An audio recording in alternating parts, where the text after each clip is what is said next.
আগের ভিডিওতে আমাদেরকে দেখিয়েছি কীভাবে মটর গাছে সার দিতে হয় বা কীভাবে যত্ন নিতে হয়। এই ভিডিওতে দেখাচ্ছি টমেটো গাছে কীভাবে সার দিতে হয় বা যত্ন নিতে হয়। টমেটোর গাছ খুবই সূক্ষ্ম গাছ, তো এইটুকু মনে রাখতে হবে যে টমেটোর গাছে করা যেন বেশি সার পড়ে, তাই সারের পরিমাণটা খুবই অল্প অল্প দিচ্ছি।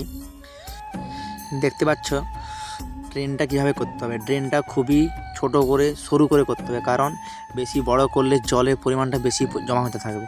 টমেটোর গাছ খুবই কম জল লাগে, ঠিক আছে, খুবই নরম গাছ, তো জল যাতে না বেশি পরিমাণে গাছে করা থাকে তাই জন্য ড্রেনটা ছোট করে করছি। এটুকু মনে রাখতে হবে যাতে না জল বেশি পরিমাণে জমা না হয়, তাই জন্য ড্রেনটা সরু করে করছি। ড্রেনটা সরু করে করলে কি সুবিধা হয়, টমেটোর গাছের গোড়াটা অনেকটা মাটি পাবে, দিলে টমেটোর গাছটা ড্রেনের বাইরে যেতে পারবে না, ড্রেনের মধ্যেই থাকবে। ড্রেনে চলে এলে কি জলের উপরে চলে গেলে টমেটোগুলো পচে যাওয়ার চান্স বেশি থাকে।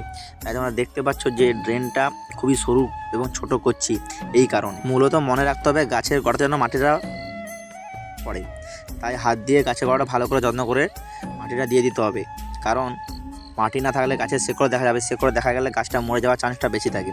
কারণ সার দেওয়ার পর গাছের গোড়াতে যদি না মাটি থাকে, বুঝতেই পারছো যে সারের প্রভাবটা গাছের উপর ডাইরেক্ট পড়বে, তাই গাছের গোড়াতে মাটিগুলো সমানভাবে দিয়ে দিতে হবে।